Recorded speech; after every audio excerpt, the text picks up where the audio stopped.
Hang on. Comes another one. You get to a national event like this, everybody's, out for blood, and it gets very difficult. The quality is so deep that it's really hard to pick which one is actually the best. Right. And we do a lot of things to win. Show was awesome. Great kids, great group of pigs. Numbers were up. It's getting stronger. There's record numbers this year. Pork industry, where it's headed, where it's at now, what we can expect in the future. Good things will come to those who work and wait. We work very hard to help educate on the complexity of our business. It just adds this whole new broad perspective to what the exhibitors get to do. You got to be competitive. You got to make yourself stand out. The youth that are showing our livestock today have a direct impact on the industry. It was an opportunity and experience of a lifetime. It is our future.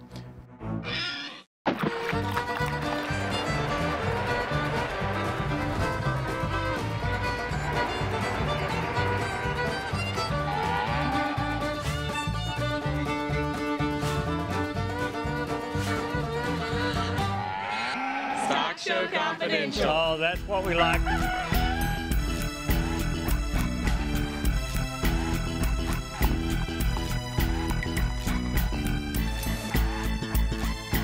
I'm Terry Jordan. Welcome to another edition of Stockshow Confidential. This week, we're in Des Moines, Iowa. It's the World Pork Expo, one of the largest hog shows anywhere in the country. If you want to know something about pigs or anything associated with the hog industry, this is the place to be.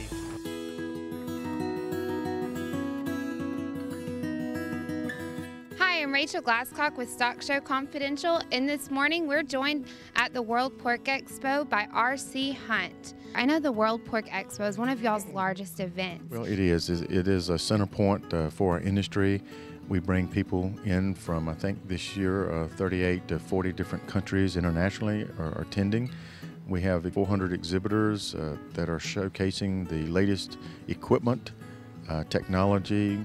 In return, there's a tremendous amount of educational seminars and experts and advisors to our industry that are involved that come in.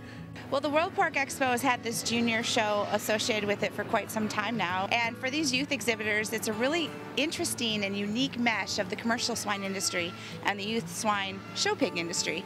It just adds this whole new broad perspective to what the exhibitors get to do.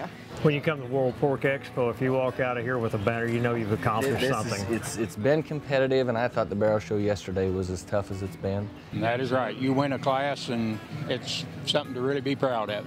It's getting stronger. There's record numbers this year. Continues to get better every year, and we all get hungry. I want to go home and get after it for next year. Here at the World Pork Expo, you'll see a lot of different breeds of hogs. The Berks, Chesters, Polands, and Spots, both bears and gilts. We've really used a lot of Hampshire influence here lately, and it's really helped us. But we still use a lot of Yorkshires to make crosses. Every breed has something that they bring to the table. Hey Tim, you raised spotted Poland Chinas back home. Let's talk a little bit about spots of what makes them a little bit different from some of the other hog breeds. You know, they're obviously spotted in terms of body color. They're a down-eared breed of hog. You know, a breed that's been around for a long time, but is really kind of gained some popularity and gained some steam as of late. Kids love them. You know, the thing I liked about them is it was a breed that when they're good, they can compete with the crosses or any other breed at a high level. Most of your hog breeds all originated overseas, and the Berkshire breed is one of the same nature. Berkshires are known for their meat quality. They're the breed that has the most or highest intermuscular fat and have their own branded pork program that promotes that particular breed. A Berkshire hog, different from other breeds, is black in color. They have to have 5 white points to be registered, one of which is a blaze in the face, 4 white socks, and even a white tip on their tail count. The Berkshires are kind of like the Angus of the pork world. So they're the ones who marble traditionally the best. Meat by marbling, I mean that intramuscular fat that we like to see in the middle of the muscle, and that fat melts out during cooking and adds tenderness, juiciness, and flavor. So just like we pay extra for certified Angus beef, the export market, especially the Japanese, will pay extra for what we call Berkshire Gold product, a very similar branded product. They are one of our most popular breeds because of that genetic trait. The landrace breed of hog is a hog that's known for its heavy milking capacity and large litters. Russell's been involved with landrace for many, many years, and he's going to tell us why this breed of hog is so critical to the hog industry. Well, the landrace breed is a white, down-eared breed. They will raise 2 to 3 more pigs, more than any other breed. They are the mother breed. Commercial industry could not exist today or survive without the landrace breed in their cross sows. You're watching Stockshow Confidential. We'll be right back. All right. When it comes to the livestock industry, nobody has more pride for their products than Sullivan Supply. Our products are handmade by many retired farmers right here in America. And for them, this isn't just a job, it's their lifestyle. We work hard to produce the highest quality products in the industry for every family like ours that raise, breed, and show livestock. So check us out at sullivansupply.com.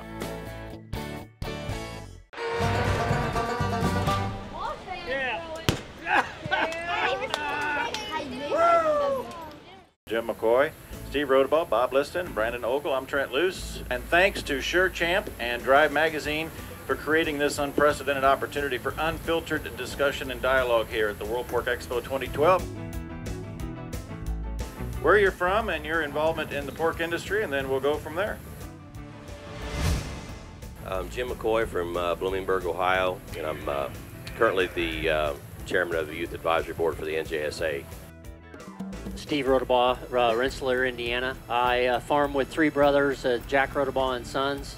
Operation started in 1950. We grain farm a little over 2,000 acres, run about 300 sows, producing show pigs and breeding stock. Bob Liston, El Reno, Oklahoma. I'm an agriculture education instructor and FFA advisor there for the last 22 years. I'm Brandon Ogle from Nokomis, Illinois. I run my own show pig operation with about 60 sows of pure and crosses, and also employed by Top Cut Genetics. We have a lot of people talking about unwanted pets, and we talk about unwanted horses. It's a shocking number that 1.4 million kids in America are abandoned. Even in our small town, there's some at-risk kids that may have gone down a really different path if not for working on the farm. I've had kids that were homeless that found a way to get a job, make enough money to take care of their pig, and now those kids are on. I got one kid that he was homeless and he's now active. And it's programs like FFA and 4-H that bring those kids back to a sense of accomplishment. The number of farmers in Ohio is dwindling, and a new federal rule may speed up their departure. The Department of Labor is proposing a rule aimed at larger farm operations in the state that could also threaten programs like 4-H and Future Farmers of America. I think we need to seize the opportunity because we recently had the Department of Labor talk about kids on farms is dangerous, and we should not allow kids to work with male hogs, with sows that have litters, if they're not at least 16 years of age. A controversial plan restricting children from doing what it considered to be hazardous work on farms owned by anyone else than the child's parents. That included banning anyone younger than 16 from using a tractor, for example. How did you respond to the Department of Labor talking about it's too dangerous for our young people to be working on farms and ranches? You know, an easy thing to say, to criticize and say, well, a kid shouldn't be out on the farm, it's dangerous, it's this or that. There's a lot of worse things that go on outside of the world that are more dangerous than taking care of a sow or a male hog. You know, granted, if you have a boar, you have a male hog that is a 500-pound boar, you don't set a 3-year-old child in that pen, and they're trying to basically make it sound like we have no common sense. I think a lot of it has to do, in my opinion, about just misinformed. I mean, people, they mock what they don't understand. It shows that our leaders and politicians and activists are out of touch when they talk about kids working on farms. They think we're exploiting them. And it's just the opposite, that we're building the leaders of tomorrow. And that most of these kids that are working on farms, are doing it by choice. You don't overwork them. You just give them something to do. And I've got a 7-year-old right now that he wants clean pens. He wants to scrape pens out. And that's one of his favorite things to do. Even the people in our industry that criticize the show part, I think, don't understand the good that comes from it, and what we're teaching these kids and the good things that it's providing for families. Through some of these programs and meeting other people around the country, the communication skills, regardless of whether you're a pork producer in the end, or whether you're a car salesman or a congressman or the next president, what have you. I mean, I think a lot of it's just people skills and communication skills and self-confidence. And the communication skills that you take from this junior program are going to be the most important things that you ever do. Actually getting comfortable enough to get a hold of a microphone and stand up and talk in front of people. Again, to show the life skills and responsibilities and family time that is taken care of through work or through activities like showing or something that we need to maybe do a better job of publicizing, kind of like we are here right now. Well, friends, be sure and check out StockshowConfidential.com, our Breeders' Corner. We have the top lamb, goat, pig, and cattle breeders listed there. Check it out. Breeders' Corner is brought to you by Drive Magazine. This week, we'd like to showcase some of the top breeders listed there.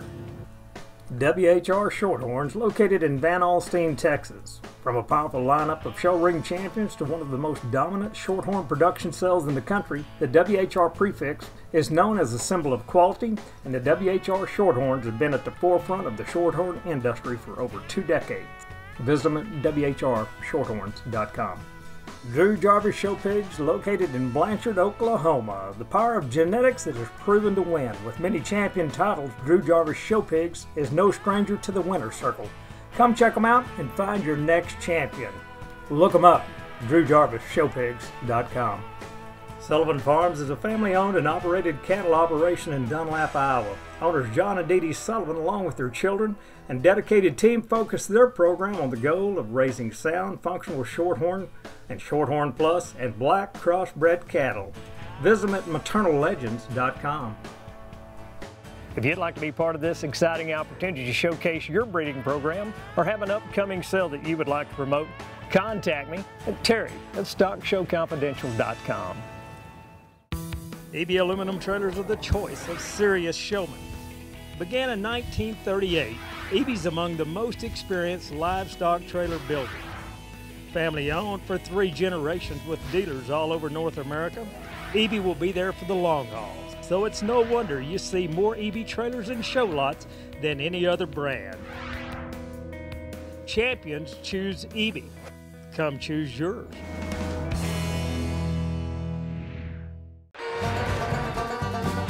I was very introverted in school, red in the face when anybody would ever address me by myself, just one-on-one, and or have to get up in front of a class. And because I had to give those extemporaneous speeches and stuff in FFA, those type of things, you were made to do it.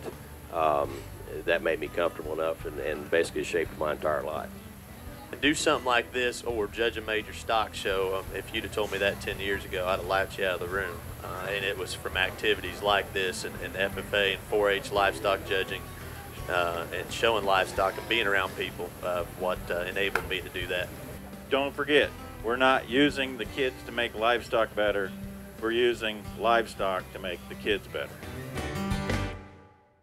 I've got 3 Hampshire breeders. A couple of them were breeding back at the time that dinosaurs stopped. And I got a spot breeder. I got breeders here today. So let's talk about breeding hogs. Are we breeding hogs today? Are we multiplying hogs? Or how do we make them better, Jim McCoy? We're breeding hogs. We're not just multiplying cookie cutter type situations, especially in the show industry. Genetics that are available today, your choices are so much with AI being available to where basically you can literally just go catalog, website to website, pick and choose what genetics it is you want to use. And these shows, these junior shows, the open class shows, the ability to be able to purchase all these different animals that are built so different, and basically just try to make a more elite, best balanced package you can. The purebreds, they need to be maintained to keep consistency and production and a lot of those basic things in there. And I think, you know, you could breed cross to cross to cross for some generations, but I think you have to be smarter. And the people that have done that and had really good success have used a purebred approach to breeding hogs in terms of line breeding and inbreeding to make those hogs more consistent. The use of the purebreds in the show pig industry is huge. It takes elite purebreds to build elite crossbreds. But for the general run of people and for the good of the industry, I think the purebreds are always going to have that place to maintain that soundness and balance and production and consistency. I mean, that is the challenge. It's a huge challenge. That's what makes it fun. The good is that the genetics that are available to everyone, whether you've got 2 sows or 2,000 sows, and whether you're in the Midwest, the Southwest, or Montana. There's lots of show feeds available with lots of additives, and those additives are not put out there to do bad things to the animals. It's basically, it's just like a diet for humans. It's like a diet or a nutritional type of program. If you're built a certain way and you need something else in your diet, or you need vegetables or what have you, a certain type of vitamin, you try to balance your nutrition. And that's the way that the whole nutritional program is put together for livestock, is basically to do the very best for the right animals. And it's the people's responsibility to use the right balance and the right additives to get the best out of their project and make them the very best. They're not out there to wreck anything. And I think that, again, that 99.9% of the people within this industry, they're going to be looked at as doing the right thing. Well, to put it in a nutshell, folks, I think we talked about feed, we talked about AI, we talked about purebreds, we talked about ethics, but the moral of the story is that we talked about finding ways to develop leaders and role models, not just for the future of agriculture, but for the future of our great free country. Stockshow Confidential is brought to you by the following sponsors: Sullivan Show Supply and Stockshow University, Sure Champ, Justin Discount Boots and Cowboy Outfitters, Showmaster Feeds, StockshowConfidential.com, Rogers Ford, EB Trailers, and Paragon Bed Covers. When you enter the show ring, your appearance is just as important as that of your animal. At Justin Discount Boots and Cowboy Outfitters have one of the largest selections of boots, jeans, and shirts anywhere in the country. With over 70,000 square feet, they have everything to dress you for success and put you in the winner's circle. Shop where the winners shop at Justin Discount Boots and Cowboy Outfitters. You know, keeping your animal on feed, whether you're at home or on the road, is of critical importance. Well, Sure Champ does just that. Let's head over to the Sure Champ booth and talk about a product that's revolutionizing the livestock industry.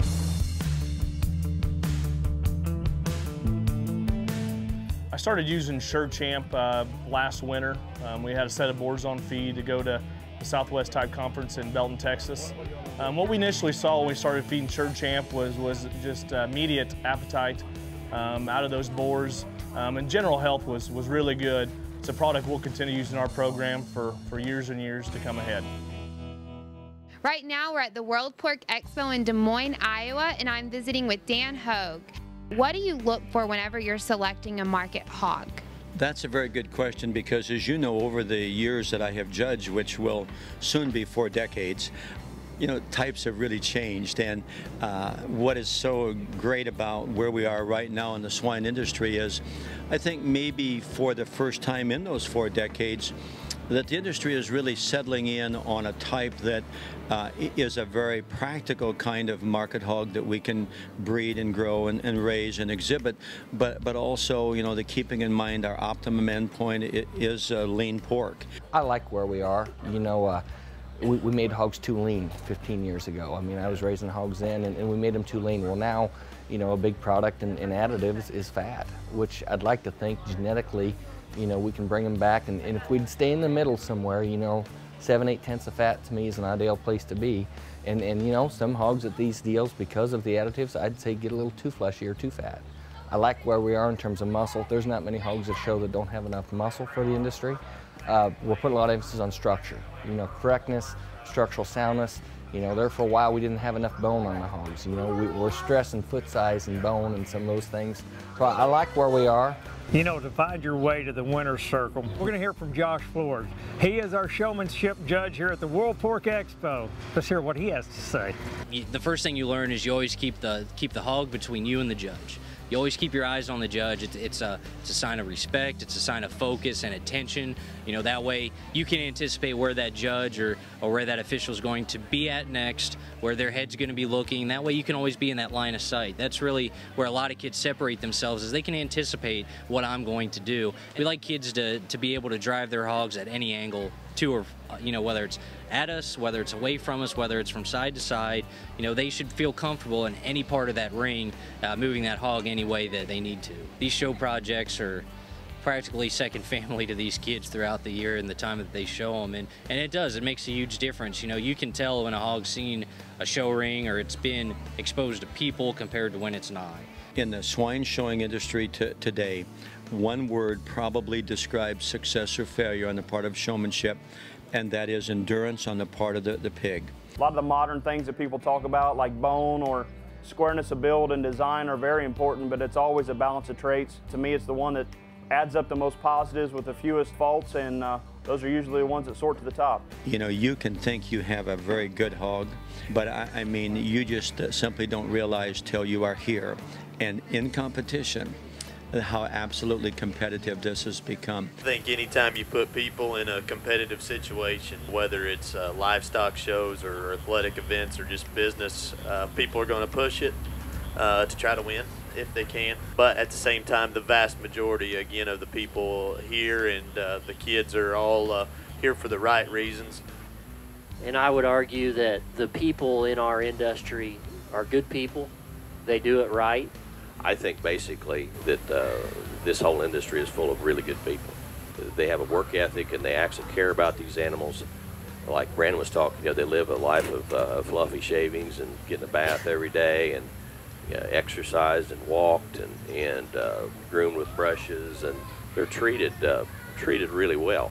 The animals in these kids' care have better nutrition, housing than a lot of kids in this country. This whole thing is a lot bigger than the pig. It's a kid thing, and I think that's what they need to realize, is that all the good things that are happening. And seeing these little kids and even big kids kind of light up and put all their hard work to the test out in the show ring is really pretty amazing. Yeah. It has inspired a lot of youth that would have never got involved in agriculture. The kids involved in this industry, they grow up to be productive adults, and a lot of it is through what they learn in caring for their animals. The farmers that we have out there today, they're the most serious, analytical, intellectual, hardest working people that I've ever come across, and it's just amazing what they're trying to accomplish. It's what has built American agriculture and kept American farm families strong. Last week, we had perhaps what would be considered a piece of good news: child farm labor rules. Well, that's going to wrap it up for another edition of Stock Show Confidential. We want to thank all of our speakers for their valuable input and for helping to keep America strong through agriculture. Also, a very special thank you to Rachel Glasscock for her input. And until next time, here's hoping that we'll see you in the winner's circle. Yesterday, and here's a statement coming out of the Labor Department. Quote, the decision to withdraw this rule was made in response to thousands of comments expressing concerns about the effects of the proposed rules on small family-owned farms. To be clear, this regulation will not be pursued